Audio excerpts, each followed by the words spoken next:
deceive. We have come into the night, thunder raising war a night. We have come into the night, thunder raising war a night. We'll fight, Vikings, for Ragnarok. Bring her up for Ragnarok, bring her up for Ragnarok, bring her up for Ragnarok. Welcome to Valhalla. Bring her up for Ragnarok, bring her up for Ragnarok, bring her up for Ragnarok. Welcome to Valhalla. I can feel it in my veins, the warrior inside of me. Bring her up for Ragnarok, bring her up for Ragnarok, bring her up for Ragnarok. Welcome to Valhalla.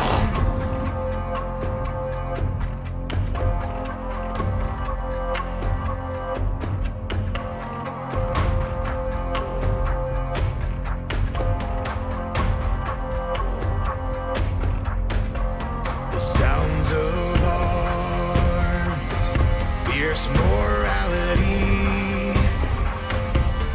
Nightfall, the rain, and the silence bleeds.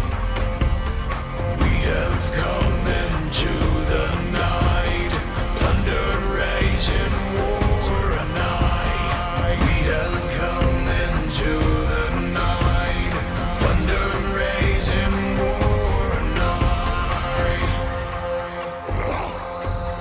We'll fight, Vikings, for Ragnarok, sail wall. Bring her up for Ragnarok, bring her up for Ragnarok, bring her up for Ragnarok. Welcome to Valhalla. Bring her up for Ragnarok, bring her up for Ragnarok, bring her up for Ragnarok. Welcome to Valhalla. I can feel it in my veins, the warrior inside of me. Bring her up for Ragnarok, bring her up for Ragnarok, bring her up for Ragnarok. Welcome to Valhalla.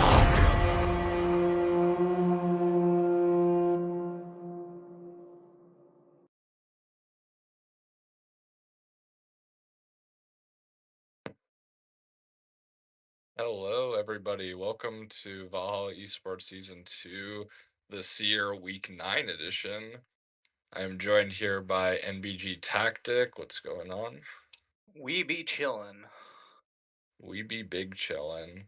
Right, we're going to get into last week's matches. So during Week 8, before our teams prepare for the Week 9 matches. Let's get straight into it. All right, first up, we did stream this last Saturday. This is the only game on Saturday. It was H2O versus Titans Gaming, Smox. So if you have not seen that, go ahead, feel free to watch that. But we had Salt in the top lane, jungle HYGTJ, mid lane Sim Jim, ADC Perfy, and support Covert Panda. Top lane, we had Jadu subbing for Flimsy Fence. We had Vixper. We had Graminut subbing for mid lane. And then we had, which Trinity was not there, Arma, ADC, and then Bentage actually was the support that game, or those two games. Spoiler. Okay, let's get into match number uno, since we've already seen these games. So we had Titan Gaming Mox banning Shyvana, Yone, and Beard enlightened me what that last ban was. I'm not quite sure what that was. You know? I don't remember. Okay, so we don't know what that ban was. Give me a second, I'll figure it out. Okay. In the meantime, we had Tristana. We had Lilia. Okay, yeah, it might have been a Lilia ban. Yep. That seems on brand. Then we had Quinn and Jace banning out some of Jadu's champion pool there. Had a first picked Udyr for Vixper. Had Kaisa Nautilus for the bot lane of H2O. Responding from TGM, we had Zaya and Morgana, and then we R3'd a Moo. Next set of bans were Silas and Mordekaiser, aimed at the top and mid lane, and then we had Irelia and Akali banned out against TGM. We R4 Rise on the side of H2O for Simgym, responding with the Vagar and blind picking the Camille for TGM, and then we have Salt on his patented Pantheon top lane as a response to that Camille. We did already see those games, but right off the bat, what do you think of the comps tactic? My personal opinion, it would be interesting to understand the mindset of how we drafted blue side specifically. In my personal opinion, Udyr is a questionable first pick. If we always plan to play Zaya, I think it's better to first pick Zaya and then have more information for your jungler. But again, I would have to know like what the comms were like and what the game plan was. Yeah, I think Vixper just kind of is like an Udyr main. Like that, he plays a lot of Udyr and he's comfortable in it. I think he just assumes that he doesn't care what he plays the Udyr. So they maybe wanted to give their bot lane or their ADC like more information before they picked. I do agree. Like in a standard comp, blind picking Zai is probably fine, but maybe they just did not really care what they played the Udyr into. This is Vic's Yeah. first team after all. I'm sure he was comfortable first picking it. All right, we can definitely go into see the results for that game one. Okay, we do show that the first round went to Titan Gaming Mox. Graminut having a perfect game on the Vagar. Arma going 13 kills on that Zaya. Lots of back and forth. I mean, the kills were fairly even. Main difference. Dragons were even fairly even. Only one Baron taken, so was a pretty quick 30-minute game.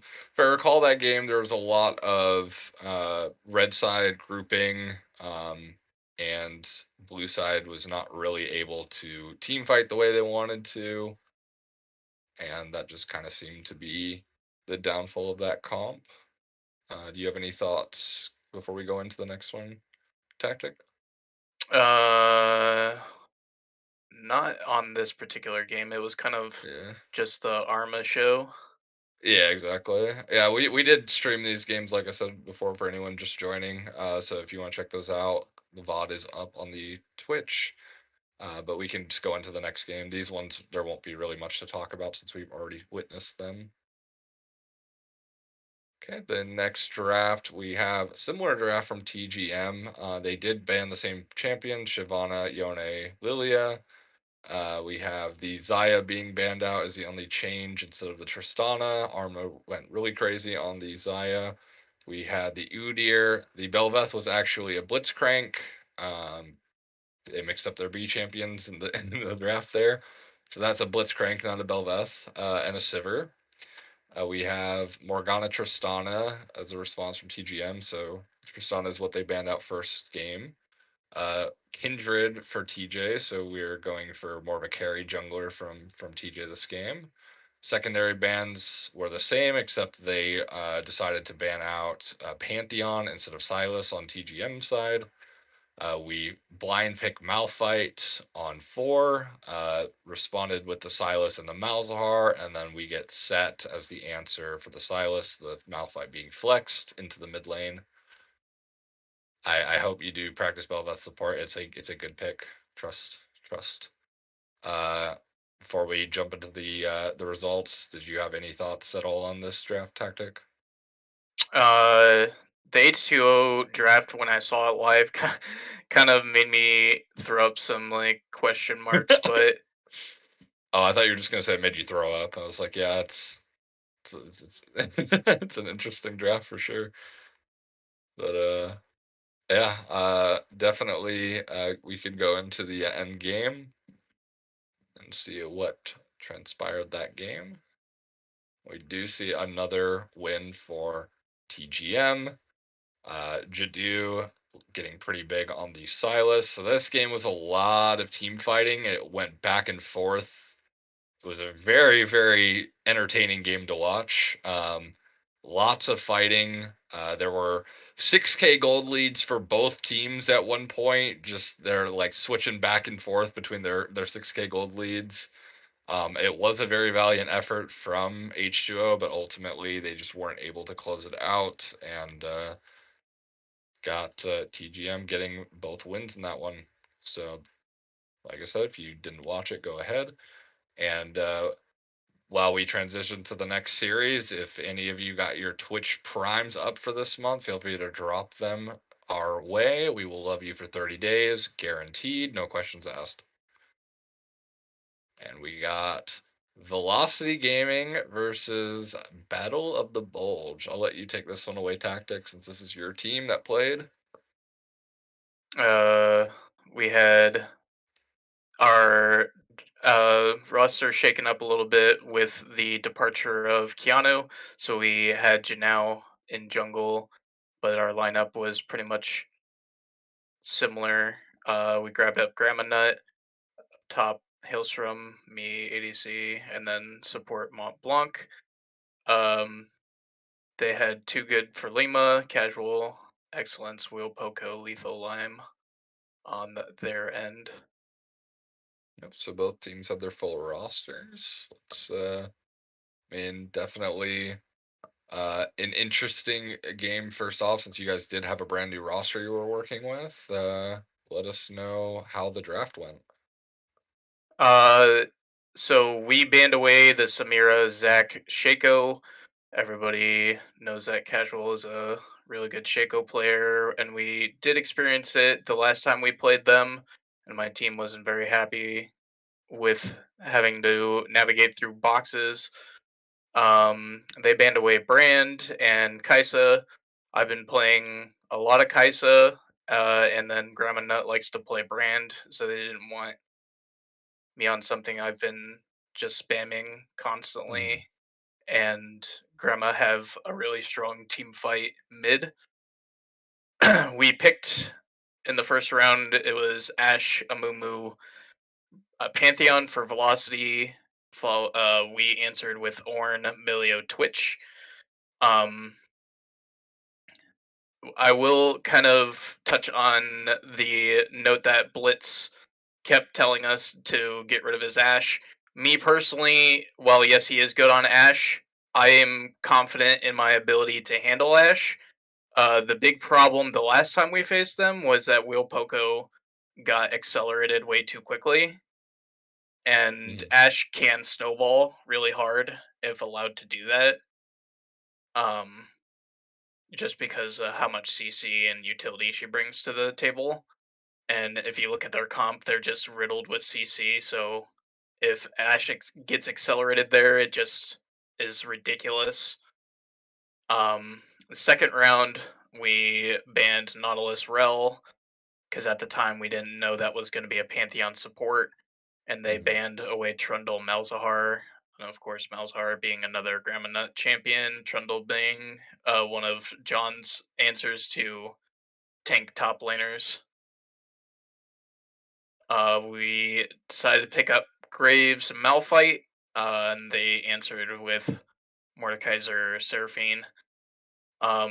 These games were very interesting. It was very bloodbathy if you ended up catching the stream. It was 100 kills at the end of the game. Yeah.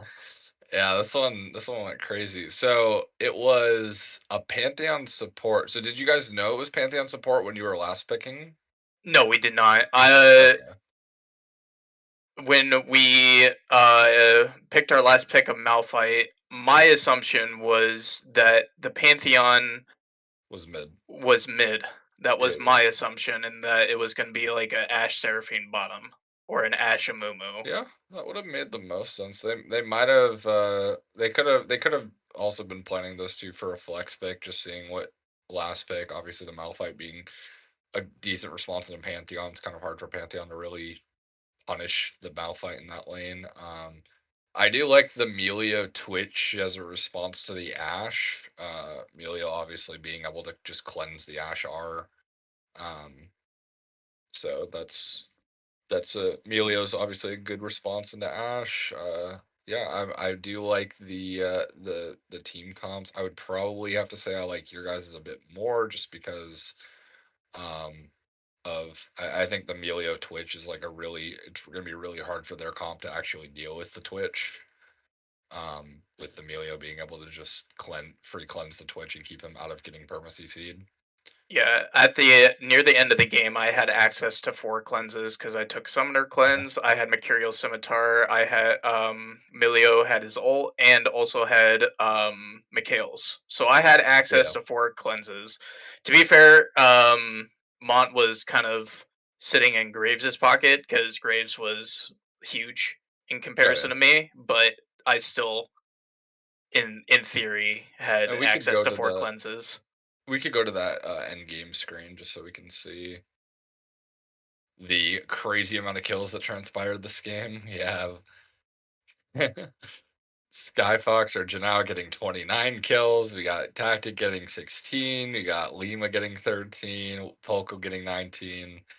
It's a lot of blood shed that game. That went up 54 minutes. I think that might be honestly the record this season for the longest game. Uh, Someone could fact check me on that if they know of a game that went longer, but that It is is. definitely that is definitely a long ass game. See that Gremlin did opt for the AP Malphite that game, giving a little bit more mixed damage profile. Yeah, I mean that was insane. I mean it is also hard. Does that game just go to the final team fights with the 4 cleanse Twitch, and then you were able to clean everybody up at the end? I mean, a lot of the team fights that kind of transpired, it was kind of both Janao and I kind of doing our respective thing. Janao would kind of go for the back line, and I would just shred a Mumu or Mordekaiser, just kind of depending on who was closest to Mhm. me. Um, so like, cause he built more of like a burst, and I was more of the tank shredder. So when team fights broke out, we kind of selected our targets according to how we built. Yeah, absolutely. All right, well, we can go ahead and go into the next draft. And go ahead and lead us through what adjustments each team made. So for game 2, the bans on our side didn't change. Um, just to clarify, on game 1, they were late to draft. That's why they missed Yep. one of their bans. Mhm. For those who weren't aware, but they did ban away Brand, Graves, Kaisa. So they weren't happy with how strong Janelle ended up being. They ended Mhm. up going Milio, Karthus, Mordekaiser, and since they didn't first pick Ash, I decided to take Ash away because Milio Ash is really strong. Mhm. And when we just picked up Ornn because Ornn is really good, and we also picked up Soraka because Milio can't really do anything to Soraka, so it's pretty safe lane for us. And Mhm. then for second phase, we banned away Corki, Seraphine, targeting their mid laner. Um, and then we picked up they decided to ban away Malphite, Rek'Sai, getting rid of the tactical nuke rock. The Rek'Sai was kind of a question mark for us because Janelle hasn't really even played that champion. Um, Yeah, I mean, to be fair, that was the first time any team has really seen Janao jungling this season, so they might not have just known, anything that he was going to play. It would have been probably safer for them to ban like 2 of Graminet's champions instead, but maybe they just didn't want to play against the Rek'Sai for some reason. Yeah, I can agree with that thought process where if you don't have enough information, you just kind of throw something into the ether and maybe it affects how the Yeah. enemy team drafts, but you just never know. But Yeah. they ended up picking Tristana Ivern and the Kindred Vigar. Um, it kind of interested me that they didn't decide to have the Tristana Milio bot lane. Kind of threw me for a loop. Yeah, did you guys think that Karthus is going jungle, I assume? I thought he would be mid or jungle Mid or jungle, because yeah. Ivern can mid, but Yeah, Ivern can definitely mid, so they definitely had like the 3 flex picks with Karthus, Tristana, Ivern, which could, I mean, Tristana, Karthus can go bot mid, and Karthus can also go jungle, Ivern can go jungle mid. So, an interesting draft from Velocity, kind of going outside of the box a little bit. You guys have more of a more standard team comp. Was Hailstrom was there a reason Hailstrom was picking the Ornn both games? Is he just like, oh, he's gonna play Mordekaiser and like I'm just gonna play Ornn and deal with it, or was there like thought process to that pick? I don't remember the exact reasoning. The main thing is that we've been drafting to give Hailstrom more like of his comfort laning style, Hmm. which is more of like the tanks. But Yeah. I mean, it also helps since you have Janelle playing more carry junglers, so helps to right, have your tank somewhere. So I can definitely see that. All right, we can definitely go into the end game and see what transpired that one. Okay, and it looks like Janelle had another really strong performance on the ranged jungle champion. Seems like you guys pretty much destroyed them that second game. Tell me about what happened in that game. casual sat bot and literally nothing happened. Um, so we kind of were able to win the rest of the map because of the time investment just wasn't giving them Yeah, any advantage. yeah. I mean, it looks, or I'm seeing that there's not really anything they were able to get bot lane. To be fair, Ashe Soraka's a pretty hard lane to gank when you have Karthus, Melio, Ivern. Uh, Little bit tough to pull those ganks off. I would have probably rather seen casual go maybe mid to try to get that Tristana rolling, or even try to get the Mordekaiser going top lane. But yeah, I mean, well played to you guys. A convincing 2-0. And we can go on to the next one and see happen in our next series. We got NRO versus Titans Wrath. We had Kitten subbing out for Mockingbird. They did move up Beeson to top lane and have Kitten fill in Beeson's normal role of support, and then normal jungle Kid Buu, Marbra, and Nithros. And then for Titans Wrath, another switch up, I believe, this week for Titans Wrath. They do have their full lineup, but they are, going in different roles. We have Pharaoh top lane this time, KB in the jungle, Critter or Challenge Cat mid lane, Cripplord AD carry, and Boomstick in the support role. So I do have a few shakeups, but we'll definitely see how this. I actually did get to catch one of these games, but for the first game, we have uh, double ban for Kid Buu from Titan's Wrath. The Lilia and the Shyvana have the Zaya banned out towards Nithros. And then we have on NRO's side, we have two AD carry bans, Kaisa and Ashe, targeting for Crip. And we have the Poppy. Not sure why the Kaisa ban over the Ezreal, because I know Ezreal is Criplord's like most comfortable AD carry.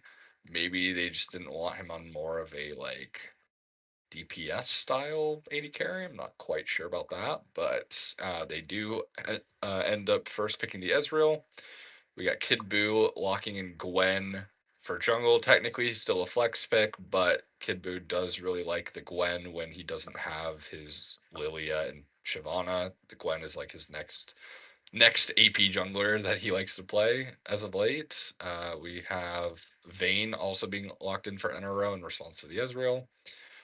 Rel Skarner coming from Titan's Wrath. KB does like the Skarner.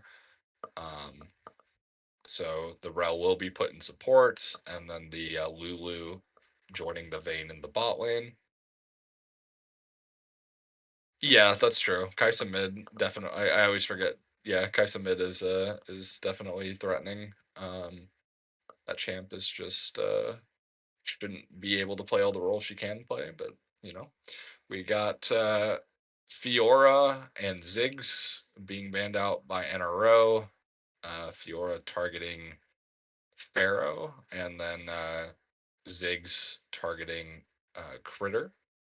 And then we had Ari and Silas being banned out from Marbra. Those are two of Marbra's comfort champions. We had Cassante blind picked for NRO for B Sin.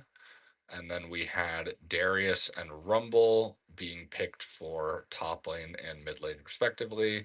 And then Oriana in response to the Rumble. What do you think of these comps that they've drafted so far, Tactic? In a vacuum, Night Raid Owls comp is like really good because of how hard it scales. But the only concern that I have is that with Titan's Wrath having two heavy CC sources, it's really difficult for Night Raid Owls to like force the issue when the if everything's even or if Titan Wrath is ahead. Night Raid Owls can't necessarily like try to make a play to either tip the scales in their favor or even the gold is kind of my concern with the draft. But I'm excited that Star Walken finally got some presence in the league. Are walking. Absolutely. Yeah, it's Night Raid Owl's comp is they don't really have a go button per se. I mean, they have the Oriole, but that's not super reliable. The So if they do fall behind in this comp, it is kind of hard for them to contest objectives. Uh, Titan's Wrath do have a lot of melee champs on their lineup, so that also makes it hard if they get behind to be able um, to engage onto NRO because of all of their peel options. You have Lulu being able to peel a Vayne. You have Cassante being able to push someone out. Oriana being able to set her ball down to have them walk through. So I do think it's kind of whoever wins the early game should theoretically win the game. But let's see how that ended up.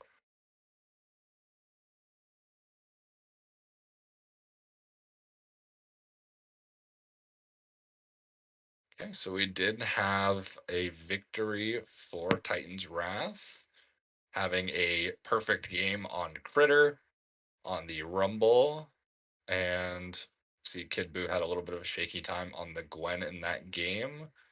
I did not catch this one myself, but yeah, I'm seeing pretty even on the kills. Dragons all going the way of Titan's Wrath. So I'm seeing, and all the objectives all the neutral objectives did also go their way. So it seems like they had a pretty big control over the objectives all game. Yeah, I mean, not too much to say on this. Do you have any thoughts on how the game played out, Tactic? Just like we touched on before we saw this particular screen, the team with all the CC was just allowed to sit on objectives without any form of contention. So it's Yep,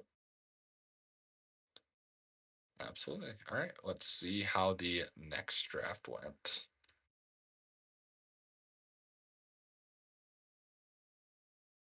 Okay, so we have a non-pick, but Night Raid Owls wanting blue side this time. And skip this draft. We know it was shit. All right, well, we're still gonna talk about it. So we have Rumble being banned out by NRO, so did not like the Rumble from Critter last game. Poppy also being banned out, and the Rel, so they did totally change their ban strategy besides the Poppy to target some of the picks from the last game. Titans Wrath still banned the, let's see, the Ash, the Kaisa, and then they banned Lilia as well. Let's see. So we had, what was the first pick? Beer, do you know what that first pick was? Silas. Okay. So NRO first pick Silas, which is a pretty ballsy first pick, but it is Marbra's favorite champion, I believe. So it makes somewhat sense. We have Vayne and Vex coming out from Titan's Wrath. So Crypt taking away the Vayne from Nithros this game, and the Vex coming out for the mid lane, presumably. The Zaya Nautilus coming out as a response to the Vayne, so are already a lot of CC coming out for NRO. Titan's Wrath responding with Braum, maybe trying to negate some of the engage potential coming from the Nautilus. For the next bans, we had Gwen and Shyvana, so double banning out Kid Boo's champion pool. And then we got a Skarner ban for KB and a Jax ban, presumably up for the top lane for Pharaoh. We blind pick Udyr in the jungle for KB, which is just a pretty solid jungle champion. Then we have Evelyn and Kennen coming out for NRO. So Evelyn, another AP jungler that Kid Buu as a shtick for only playing AP jungler, so he's keeping on brand here. And then Kennen coming out just as a team fight. We do have a lot of AP on NRO's side with the Silas, Evelyn, and Kennen. Final response for that would be the Kale. And what do we think of that draft from both sides? I think Night Raid Owls has a lot better comp than Game 1 because they have double flanking champions on top of like a pretty self-sufficient ADC, an actual point and click ADC, point and click engage, and then Silas can kind of only has like 3 ults that are like good to take. The other 2 don't really do anything for him. Um, I just really like the idea of the double flanking. What you got Kennen on one flank and then Evelyn on the other, but Yep. you'd have to Yeah. play team fights very conservatively if that's the plan.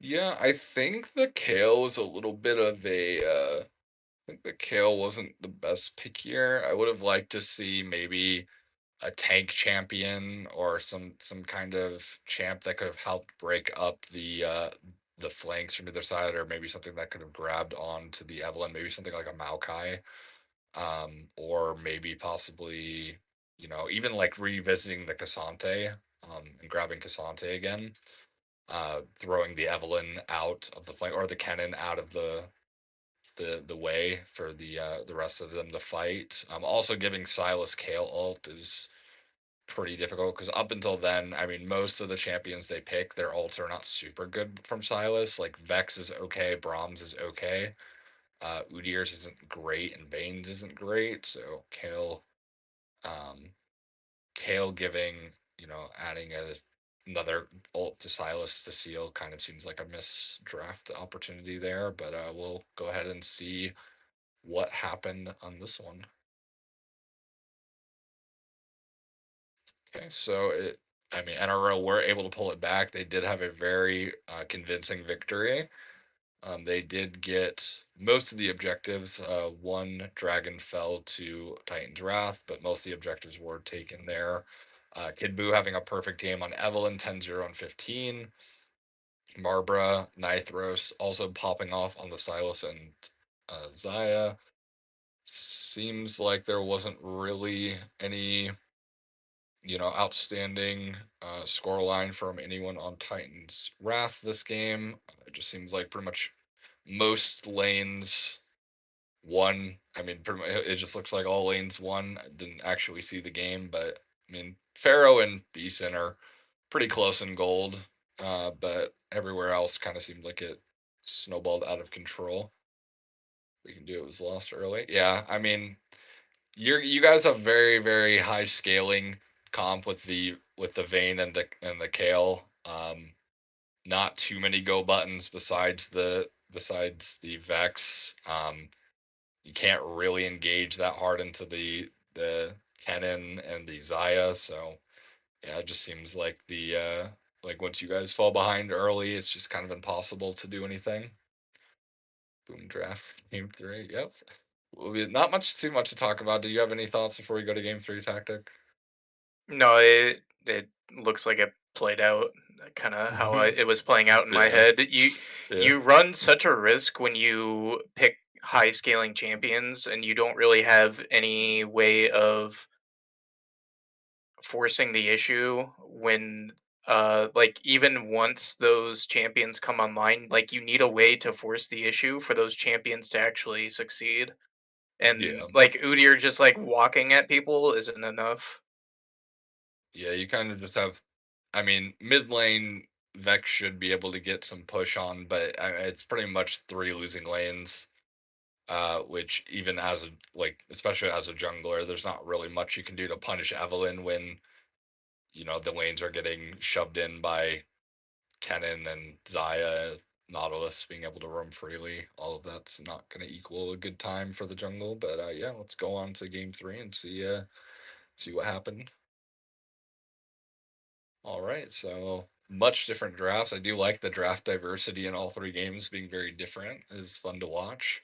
I did happen to be able to catch some of this game, which is vaguely in my memory. So I do show that the Evelyn being banned out, as well as the Silas and the Zaya, so completely different ban strategy coming out from Titan's Wrath here. Did not like any of those champions in the last game. We are just getting rid of 3 of them off rip. NRO still banning the Rumble, still banning the Poppy, and still banning the Rel. So we're keeping the same bans that they did not like the first game. First pick Kaisa for Titan's Wrath. Did not end up getting banned away this time. The Lilia as a response for Kid Buu, and the Ash also following, also did not get banned this game. Nautilus and Maokai as a response, so 2 tanky champions to help set up the Kaisa. Kennen coming out again for NRO. Did really like it last game, so want to keep going with that. Maokai can be flexed into the jungle. Technically, Nautilus can be flexed into jungle too. So technically, Maokai and Nautilus both flex picks, as well as Kaisa being a flex pick. So Titan's Wrath keeping their draft pretty ambiguous for the first 3. We have Darius and Annie coming out for NRO, so they did not seem to be convinced that the Maokai would be going top lane or the Nautilus. And we banned out Ari and Morgana towards Marbra since they already had the Silas banned out. Or actually, the Morgana ban is for support, not for mid. There's so many mid Morgana players in this league that's hard to it's hard to remember which mid laners play Morgana and which ones don't. But we have the Leona blind picked for technically blind picked since they don't know who's going where as support. Going with the Ashe, so lots of CC in the bot lane. Responding with the Acel mid lane blind pick and the Zac as a response to the Lilia. So does seem like they're going for the Maokai top, the Nautilus support, and the Zac jungle. So 3 big CC tanks to set up the Kaisa and Acel. A lot of magic damage on their side. And the last pick, we end up going with the Tristana, going to the mid lane for Marbra. And what do we think of these drafts? Because this is wildly different than what we've had so far. Yeah, it looks like both teams kind of went gloves off for their drafts this time, and we're like, we're gonna just try to team fight you, and like, I really like both drafts for that goal. Um, I think Titan's Wrath may have wanted something maybe like a Wukong instead of like a Zac. Yeah, maybe giving some more AD into their comp would have definitely, or maybe giving their top lane, putting the Maokai in the jungle and putting their top laner on some sort of AD champion. Could have also been decent. But yeah, I mean, they were just going for the they can't move comp. NRO has some of their own you cannot move champions as well. So lots of Merc Tread purchases this game, I can foresee. Let's go ahead and see how that game ended out. Okay, so Titan's Wrath able to clinch it after a 52-minute game, almost rivaling your guys' 54-minute game earlier. That one, I did get the pleasure of watching most of it. It was a pretty banger of a game. There was lots of back and forth. There were 8 dragons taken in total, so lots of elders, 4 barons on the side, all for NRO. Yeah, this was a banger. It was very much back and forth all game long. Critter are having a really impressive game on the Aurelion Soul. Crippler doing well on the Kaisa. KB Jelly having a very good game on the Zac as well. Nithros and Marbra not really able to fully get online. Marbra was splitting a lot this game, I can say. Marbra was doing a lot of split pushing on the Tristana. He was getting a lot of towers and whatnot, so you can see his gold was like pretty high up there. Kid Buu playing really well on the Lilia. He was unkillable in a lot of fights, just because of the amount of I mean, the side of Titans Wrath did not have a lot of like, lock, or they had lockdown. They didn't have a lot of damage early on, so Lilia was able to just kind of prance around and wipe up a lot of these team fights. But yeah, it did end up going Titans Wrath favor. Do you have any thoughts about how that played out in the end?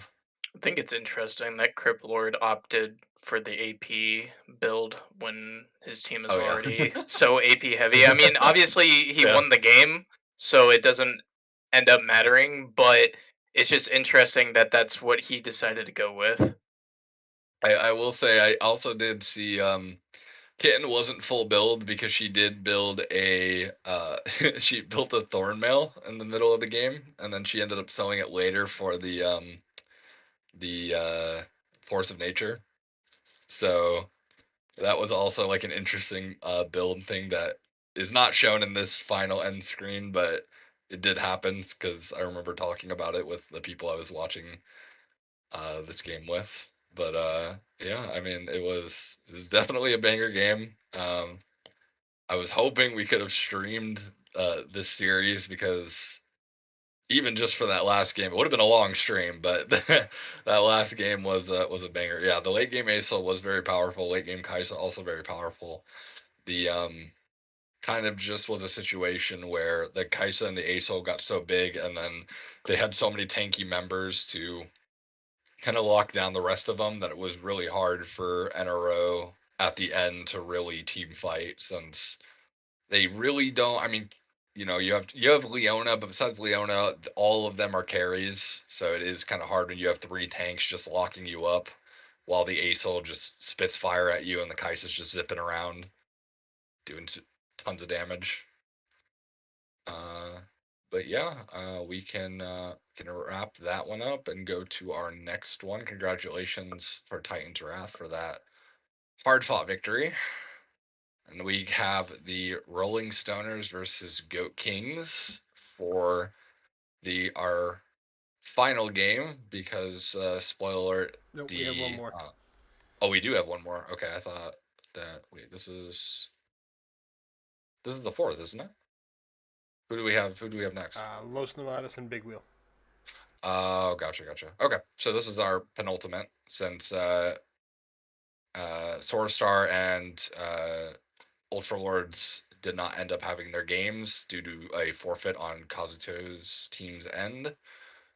We have Boosted Sandwich, top lane, Klidan, jungle. Okay, so this No, team that's actually, the so old yeah, this is old team. So the lineup was we had Hayden Duh top lane for Rolling Stoners. We had Boosted Sandwich jungle, and then we had Bonkers mid, Rise of Dusk ADC, and Worthy Dusk support. Top lane for us was me.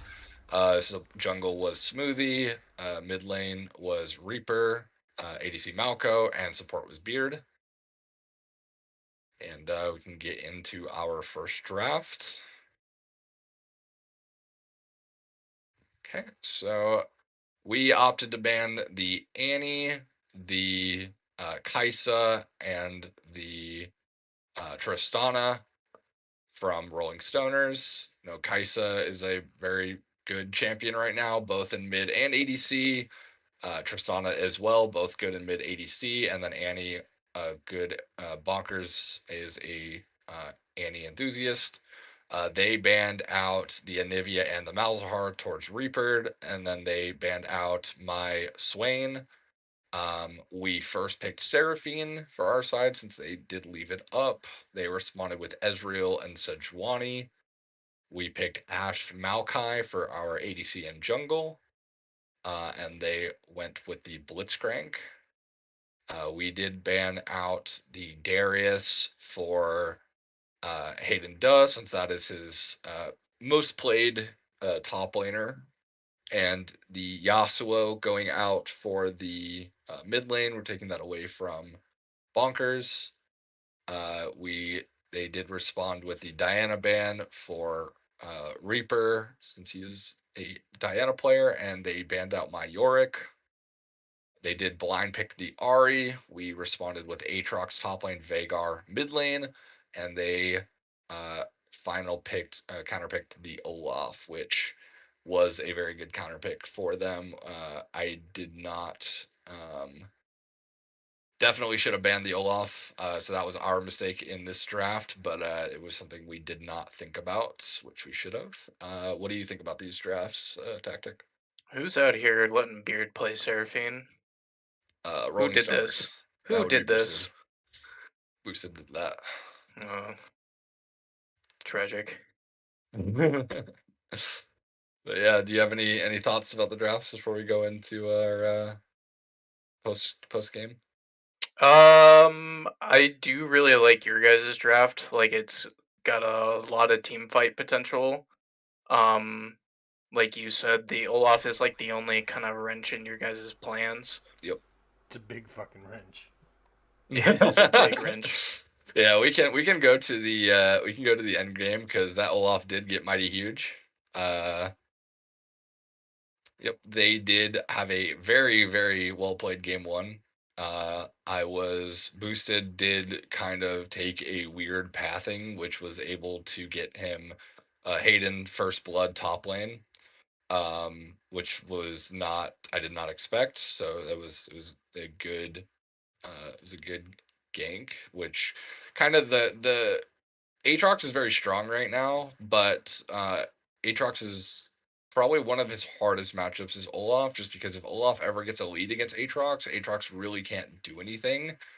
Um, because Olaf is just going to be able to outpoke him with axes and just kind of run at him. Um, before Aatrox gets like CDR and damage, Olaf just has a lot more DPS just with auto attacking. Aatrox's Qs cannot knock up Olaf, obviously, when he is ulted.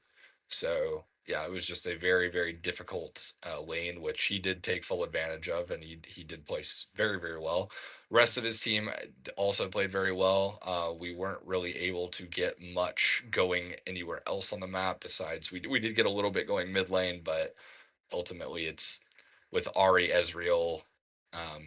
They are hard champions to lock down, so we just weren't really able to pick anything else up elsewhere. So they did have a very good game one against us, for sure. And I think we can go to the next game.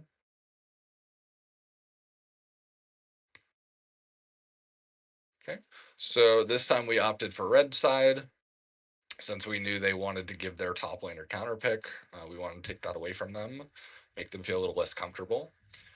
We did change up our bans a bit. We banned Annie, we banned Ezreal instead of the Tristana and Kaisa, and then we banned Olaf because obviously we do like to play these, the more team fighty comps, and Olaf can be hard to deal with sometimes. So we just didn't want to deal with it again. They kept the same bans, Swain, Anivia, Malzahar. They did opt to first pick Sejuani. We responded with Rakan and Misfortune. We wanted to give our bot lane a little bit more agency, even though they still left the Seraphine up for Beard. Beard wanted to play something that could fight a little bit more early. They responded with Ash Leona going for the double CC bot lane. We had Smoothie on the Amumu because Smoothie wanted to play something also with a little bit more agency than the Maokai.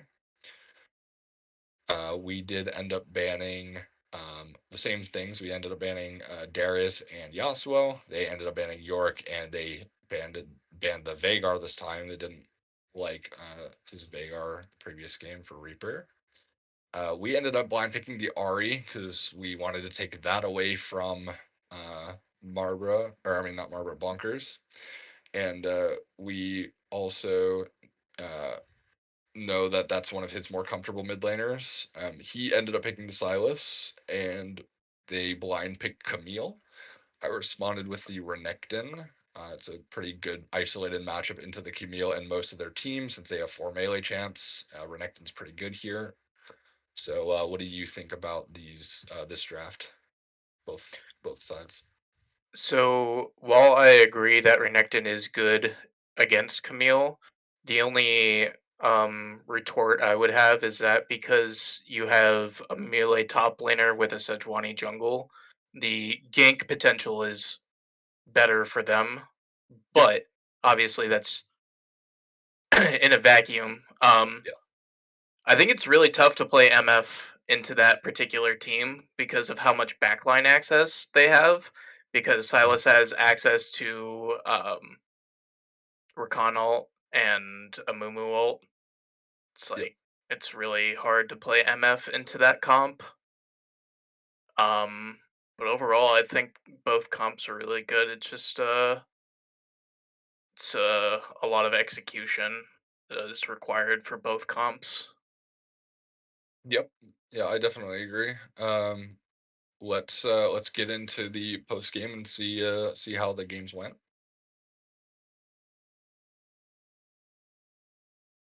Okay, so for this one, we did end up pulling out that victory. That is pretty decisive from us, just as it was decisive for them the first game. Um, so I got pretty big on the Renekton in that game, and Reaper got very, very big on the Ari. The top half of their map really couldn't play the game because of there was an exchange where I had the wave kind of frozen outside of my tower early, and the Camille went to there was like a 2v2 between the jungle mids up in our red side jungle. So the Camille was trying to cross me to get into that fight, which I ended up being able to just stun the Camille, and Smoothie was able to, because they were running into our direction towards top lane, and we were able to just kill the Camille early and then turn the fight. So after that fight, it was like both top jungle and mid all got behind in one play.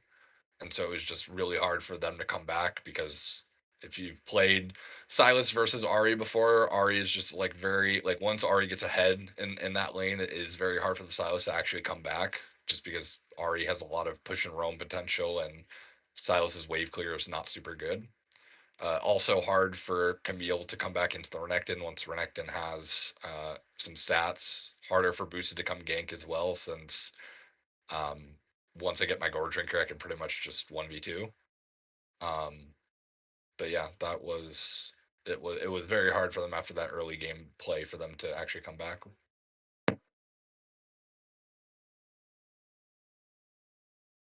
Do we have any closing thoughts before game 3? No, I kind of agree with Yeah. your whole breakdown of how that worked. Yeah, it would had to been boosted. Would have had to get Camille online before you get Gore Drinker. Is kind of like your timing window, and then from then on, it's kind of up to Camille to do the 1v1 and then dodge Amumu ganks. Yeah, absolutely. And we can go into game 3, which was a little bit more close than the first 2 games. So they wanted red side, so they wanted to get their top laner, their counter pick back. We stuck with the Annie, Ezreal, Olaf bans. They went for the Swain, Anivia, changed to a Mumu. The Amumu was Smoothie was really good on the Amumu that game. He set up a lot of team fights for our team. So they just did not want to have to face that again. We did end up first picking the Misfortune, just because we felt like the Misfortune felt pretty good for Malco in that game, so he wanted to play it again. They responded with Kaiser and taking away Rakan from Beard. We figured that they might do that. They might want to try to pick the Rakan in B1, B2, or R1, R2 against Beard. So Beard was like, okay, if he does that, we're going to pick Zyra, which we ended up doing because Zyra is pretty good into Rakan, as he can't really ever engage into it without getting chunked. And then we also picked the Ari because didn't want we didn't want Bonkers to R3 Ari again, and he obviously Reaper had a really good game on it last game, so he felt comfortable blind picking it here. They responded with the Aurelion Soul, so they were going for scaling there. Um, they banned Yorick again for me. I'm not sure why they didn't really want me to play Yorick this series. It might just be because that was like one of my more played top laners in solo queue last split, but I haven't actually been actively playing it that often, so I don't know if they just really didn't want to deal with it, or and Yorick can be annoying. But they also got rid of the Vi against Smoothie for engage combo. Like things like Vi, Ari are pretty good mid jungle. We banned the Darius again from Hayden, still being his most comfortable top laner, and Sejuani away from boosted because that's pretty much all he was playing with Sejuani. So we wanted to put him on a different champion. He ended up blind picking Jarvan. We responded with Poppy since a lot of their champs get kind of screwed over by Poppy. Both the Rakan, Jarvan, um, both can't have trouble engaging with the Poppy there. And then we also just picked up the Renekton again because I think it's a pretty safe blind pick. As well as, I did well against it, I did well with it the second game. So just thought, might as well just play the same champion. It works well with our comp. They uh, counterpicked with Ornn, which I was a little confused about since Hayden usually picks more carry oriented champions. And they did save him for blind pick. So yeah, I was a little confused why they would blind pick counter pick Ornn there on R5, but yep, it does go fine with their comp. So that is what we have. Do you have any thoughts on both these drafts? It'd be interesting to see how the team fights played out in this particular draft, just because both teams have heavy potential to kind of take away the team fight. It just really kind of comes Yep. down to positioning and how the fights end up breaking down. Yeah, absolutely. Well, we'll see how that last game went. So we did end up taking that one.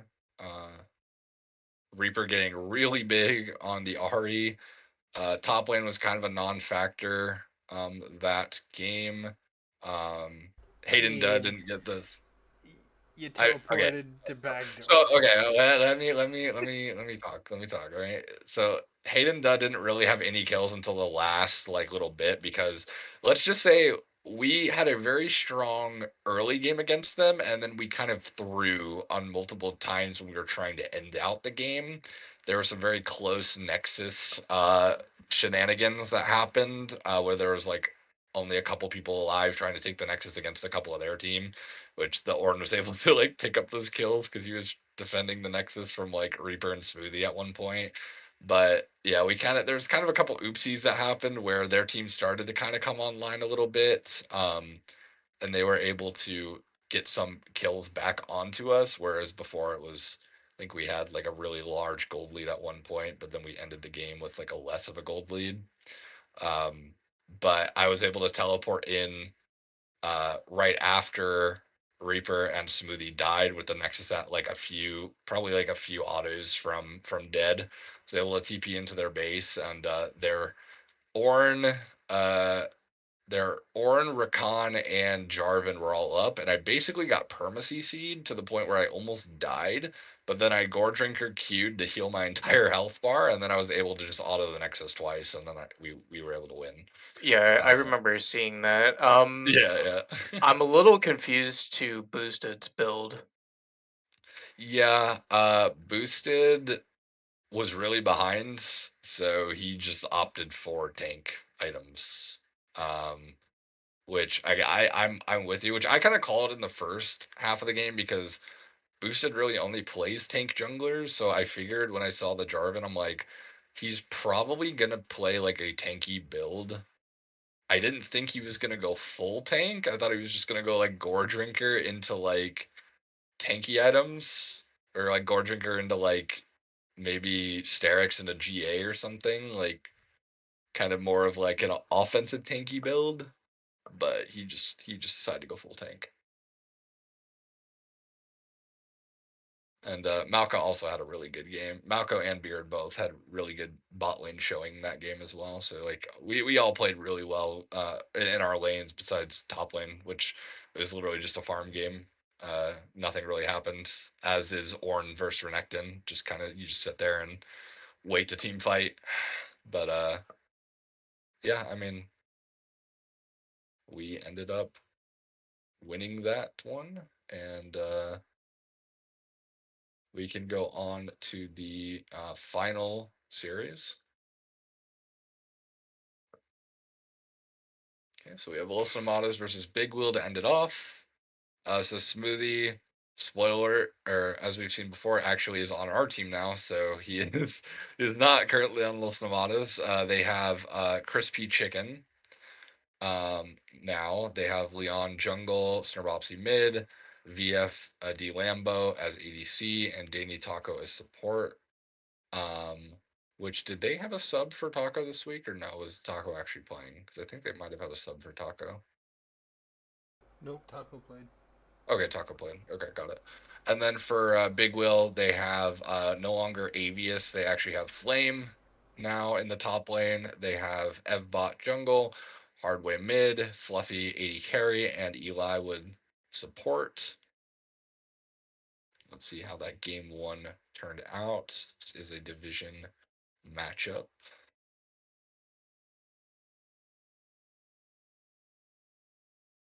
There we go. Okay, so Los Nombados ended up taking out Brand, Kaisa, and Gragas. Gragas targeted at Evbot, Brand targeted at Hardway, Kaisa targeted most likely at Fluffy. Big Wheel ended up taking out Tryndamere, taking out the Tryndamere being a Sarbopsy champion, taking out the Trundle for Leon, and then Ari also another Snarbopsy carry champion. So putting a lot of respect on Snarbopsy's carry potential. Wilson did opt to first pick the Ziggs, which can be flexed between ADC mid. Big Wheel responded with Kane for Evbot and Lucian for Fluffy. Renata Glaskin Jinx would be the response there for Wilson bot lane. And then we have Pike for Eli Wood coming out to complete the bot lane. Big Wheel opting to ban out Echo and Wukong, targeting more of Leon's champion pool. Los Namada is targeting the top lane, targeting Flame with the Camille and the Renekton. We have a blind pick Tristana going mid lane for Hardway. He's been an avid fan of the 80 carries mid lane. And then we have Mundo for Crispy Chicken and Zach coming out for Leon. And then Gwen as the counter for Flame. What do we think of these drafts here?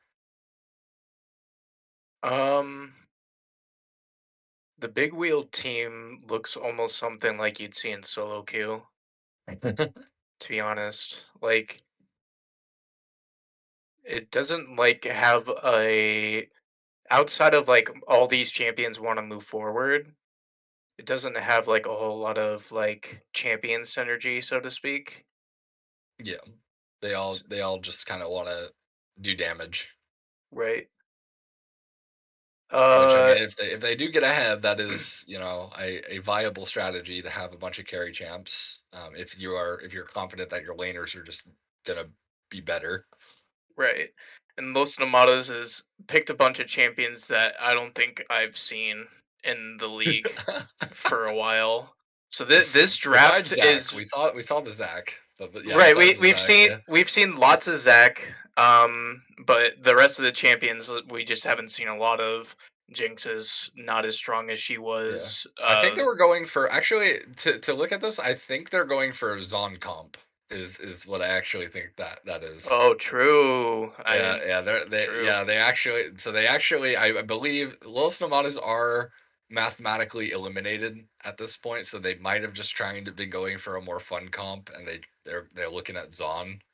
And that was their that was their thought process here, was they just want to play like kind of a Mimi comp, so they went for Zon. It still looks like a decent like team composition. It's not, they weren't going like full troll or anything, but they did opt for 5 Zon champions at the end of the day. So let's see how that first game went with that in mind. Okay, so we have Flame going 18-2-4 on the Gwen top lane, but also having a good game 7-2-9 on the Kane.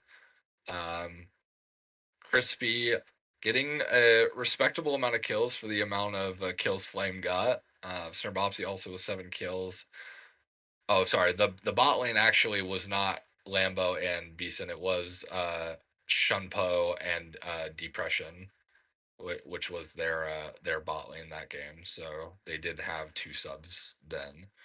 Um, so yeah, this one, I mean, there's not too much to say about this series since Snoropsy's team didn't have half their team, and they're kind of just playing playing a fun comp Yeah, in their Taco came eyes. in for game 2. Okay, Taco came in for game 2, and Shunpo was there the whole time. Got it. Yep. So we can go on to the next one. See what region they opt to do next. Okay, so this time they went. This time they went Noxus and Kindred. So they went Noxus and Kindred this time. I guess there really isn't that many Noxian junglers besides like Talon, I guess. So maybe they're Leon didn't want to play Talon. But bans, we have Katarina, Anivia, and Trundle, spelling cat. And Los Navadas, sticking with actual bands, they're doing the Brand, the Gragas, and the Irelia. Um, we got the Tristana first pick for Big Wheel. This game, there was actually a role swap with Big Wheel. They had Hardway going 80 carry, and they had Fluffy going mid lane. So that is a Fluffy mid lane Tristana. Rel, Kindred coming out for Los Navadas. We have Gianna and Lilia coming out from Big Wheel. Kindred Draven coming out. They did end up banning the Camille and the Renekton again. Big Wheel banning Zed Syndra. And then Los Navadas picking Cassiopeia for the mid lane. Sivir coming out for Hardway in the 80 carry role. And Yone coming out for top lane for Flame. Darius coming out as a response from Crispy Chicken. What do we think of the Noxus Kindred comp? So first off, Bopsy is just so five-head, you don't understand that death exists in all regions, so therefore That's true. Kindred is also Noxian by That is true. by that logic. So he's Kindred just is everywhere. Yep. yeah, exactly. So he's just 5D chest even you. So I love that we got the Axe Bros. That's pretty fun. Um Axe Bros is fun. Axe Bros is fun. Other than that, I mean, looks like Big Wheel kind of opted for a little bit of a fun comp too. Um, with something that you would still see in solo Solo queue. queue. So, I think Big Wheel is like, let's draft a solo queue comp every single game and it not Yeah. matter. Yeah, I mean, they're very confident in their ability to beat Los Nomados' regional drafts, then power to them. We can see how that game went.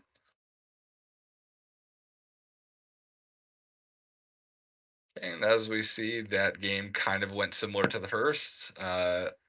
Big Wheel just kind of uh, rolled over onto the against the regional comp of Los Nomados. Danny Taka coming back, but unfortunately, actually, they had Shunpo playing the. They had Shunpo playing mid, and Snurbopsy was actually 80 carry this game. So it was Snurbopsy on the Draven, and Shunpo was on the Cassiopeia mid. But yeah, not too much to say. These games were mostly for fun, since I mean it does kind of matter for Big Wheel, since they are competing with Goat Kings right now for the first place seed, but for Los Nomados they kind of don't really have much on the line, so they might have just been trying to have some fun, just play these last games that they have out in style. Um, and that we have the last of our games for this week. Again, Sorstar and uh, Ultralords did not end up playing, so because of Ultralords having to forfeit, their team was not available and we're not able to find a sub. So Sorstar did get the win for that one. You can have a little look at the end of the standings currently going into this week. We have in Helheim, we have Goat Kings at 7-1, Big Wheel not far behind at 6-2. Los Nomados, the only team being mathematically eliminated, are at 1-7. But all the other regions are still open for playoff seeding and playoff contention. We have Midgard, Rolling Stoners at 4-4, Ultralords at 3-5, Source are at 2-7 or 2-6, with still 2 games left.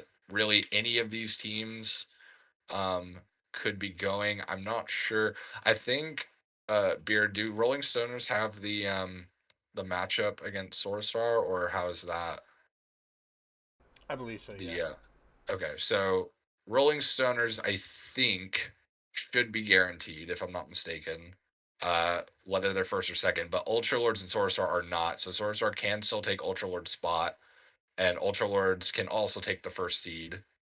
Um, So that will be definitely a close one to keep your eye on. For Jotunheim, we have, again, a very close one. Titans Wrath 4-4, Night Raid Alice 4-4, Team H2O 3-5. So really, any of those teams could get any seed at this rate, depending on how the next couple weeks shake up. So that'll be interesting to see how that ends up. And then for Vanaheim, we have Titans Gaming Mox at 6-2, and then we have Battle of the Bulge, or Battle of the Blug, as it's spelled here, 4-4, with Velocity Gaming also at 4-4. Also, I'm not sure how the regional or the matchups are looking right now, but technically, um, have you guys lost or won twice against TGM? How is that? How's your I think we lost twice to Titan Gaming Mux. I don't okay? quite remember. I know that so against Velocity specifically, uh they won the first time we played them and then we won the second time Yeah. we played them. So if there's a tiebreaker there, it would come to amount of games lost. We're like 3-2 it in the head to Yeah. head. So we do win the head to head, but it comes down to the remaining 2 games that we have to play. Yeah, yeah. So yeah, I mean, definitely 3 regions still. I mean, technically 4 since Go Kings and Big Wheel are fighting for the first place seed, but for playoff contention, all the regions are still open. Um, these last 2 weeks are going to be very important, so we will be streaming results of this week, I believe, coming up throughout the week, just depending on when casters will be available to do that. I don't believe we have any games that are not on Sunday this week, but for this week's matchups, we have Sorostar versus Titan Gaming Mox, which is really a big game for both teams. TGM's securing their first place seed, as well as Sorostar trying to make a playoff run here. Big Wheel versus Velocity. So this matters more so for Velocity, as they are still trying to compete with Battle of the Bulge for playoffs contention right now. Goat Kings versus Battle of the Bulge also today. It's a pretty much opposite side of the coin. Battle of the Bulge also looking for the playoff contention over Velocity, so is an important match as well. Los Nomadas versus NRO. Um, that one is less important for Los Nomadas just because they're already out. Ultra Lords versus Titans Wrath. Again, another important match. Both teams are looking for playoff contention, and Rolling Stars versus H2O. Again, both looking for playoff contention. So a lot of crucial matches this week. Are there any on this list that you think are going to be particularly exciting or close? Uh, God Kings versus Battle of Bulg, obviously. Yep, that's going to be a banger for sure.